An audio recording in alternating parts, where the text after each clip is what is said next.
मकान बनाने के लिए कर्ज लेते हैं, दुकान बनाने के लिए कर्ज लेते हैं, शादी करने के लिए कर्ज लेते हैं, हाँ, एजुकेशन के लिए कर्ज लेते हैं, हनीमून के लिए भी कर्ज लेते हैं हनीमून का भी पैकेज होता है, हाँ, घूमने के लिए भी कर्ज लेते हैं। आजकल तो डेटिंग के लिए भी कर्ज दिया जाता है, और एज ए कॉर्पोरेट में डेटिंग के लिए आपको अलाउंसेस दिए जाते हैं डेटिंग अलाउंस दिया जाता है। यस और नो? यस और नो?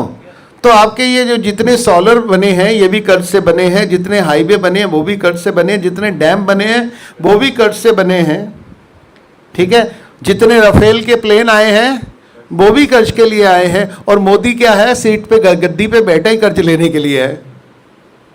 कैसे?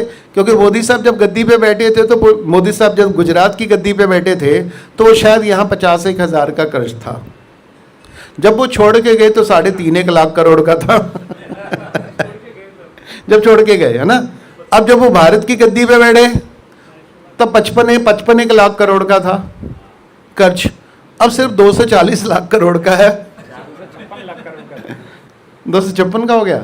चलो बढ़िया। तो दिन दूनी रात चुगनी तरक्की की गई है, राइट। तो गौतम अदानी की जो टोटल एसेट है वो लगभग तकरीबन कितने 122 बिलियन डॉलर के करीब पहुंच गई है।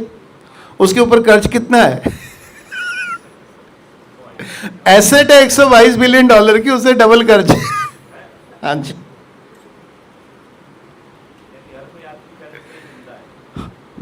किसके ऊपर है? आपकी गाड़ी कर्ज पे है, आपका मकान कर्ज पे है, आपका सब कुछ कर्ज पे है। तो कर्ज, तो आपको यह देखना है कि भाई इनके माता पिता ने तो यह सिखाया कि कर्ज नहीं लेना चाहिए, और ये खाके पे मोहताज है ना, एक छोटी सी चीज के लिए भी मोहताज है। और सामने वाला हर चीज में कर्ज लेके बैठा है, वो तो मौज कर रहा है, और कर्ज नहीं दे पाता तो वो देश से भाग जाता है, उसको कोई नहीं पकड़ता। और 6 महीने के लिए वो अपने आप को बैंकरप्ट डिक्लेयर कर देता है कि 50,000 करोड़ की का जो कर्ज है वो देके बैंकरप्ट हो जाता है, उसकी कुर्की हो जाती है। कुर्की 5,000 रुपए में 50,000 करोड़ की जो प्रॉपर्टी थी उसकी, वो 5,000 करोड़ में बैंक उसको बेच देता है, और वो खुद ही खरीद लेता है अपनी नई कंपनी बना के हाँ।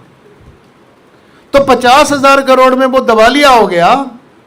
उसकी कंपनी को बैंक ने, सरकार ने, जिसने, सरकार तो कुछ नहीं करती, सरकार कोई नीलामी नहीं करती, सिर्फ बैंक करता है। सरकार और बैंक में अंतर होता है, ये बाद में समझेंगे।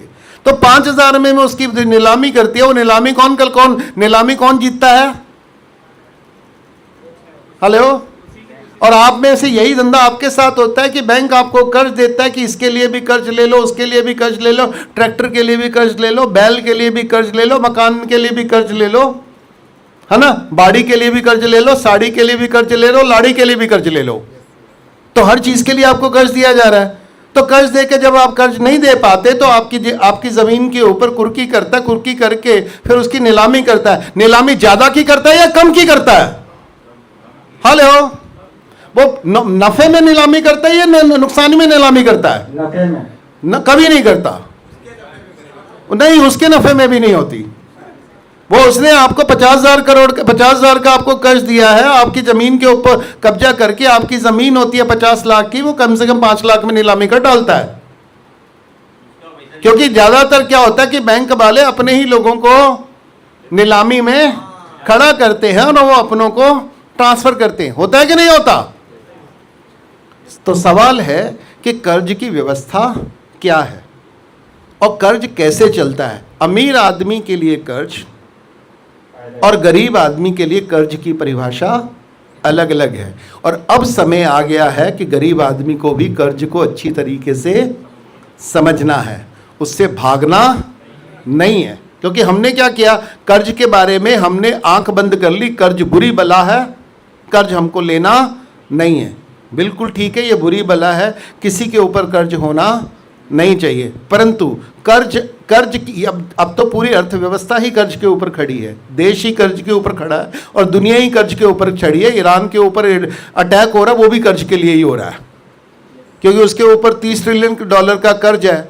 और उन्होंने बैठ के गणना की कि तेल का, अगर ईरान का अगर सारा का सारा तेल हमारे कब्जे में आ जाए तो 30 ट्रिलियन का ये हो जाएगा, तो 30 ट्रिलियन का हमारा कर्जा वो नफ़े नुकसान में क्या होगा, बैलेंस हो जाएगा, तो हमारी बैलेंस शीट बिल्कुल ठीक हो जाएगी। इसलिए उन्होंने ईरान के ऊपर अटैक किया। ये भी एक कहानी है, उसके और ज़्यादा पहलू है। तो ये बहुत ज़रूरी है कि अपने बच्चों के लिए, अपनी संतुष्टि के लिए और पूरे समाज को समझने के लिए, आने वाली पीढ़ी को समझने के लिए कर्ज की व्यवस्था, बैंकिंग की व्यवस्था, रुपए की व्यवस्था क्या है, उसको गहराई से समझना ज़रूरी है। और डॉक्टर साहब ने खूब मेहनत करके ये जो हमारी किताब है, रुपए वाली किताब है, उसमें इस पूरी की पूरी व्यवस्था को काफ़ी खोल के बताया गया है। कितनों ने पढ़ी है वो? कितनों ने वीडियो सुने हैं? कितनों के प्रश्नों के जवाब मिल गए हैं और कितनों के अभी बाकी है? ठीक है, वो लिख के रखिएगा और डॉक्टर साहब भी यहाँ हैं, मैं भी यहाँ हूँ, हम आपको उसका पूरा जवाब देने की कोशिश करेंगे। क्योंकि अगर आप समझोगे तो आप अपनी अगली पीढ़ी को बता पाओगे। स्कूल आपको नहीं बताएगा, टीचर आपको नहीं बताएगा, समाज आपको नहीं बताएगा, सरकार तो कभी नहीं बताएगी और बैंक कभी बता नहीं सकता।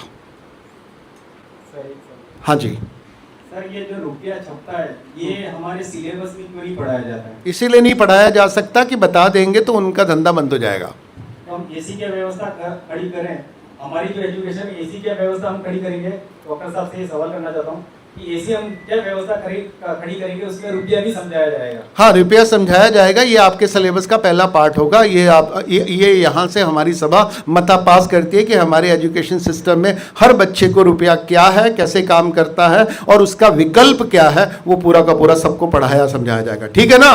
जी। हाँ भी नहीं बोलते। ठीक है, थैंक यू, बैठिए। नेक्स्ट आ जाइए डॉक्टर साहब, यहीं आ जाइए। इंट्रोडक्शन चल रहा है, बीच बीच में क्वेश्चन भी होगा। अच्छा, नया शुरू करते हैं।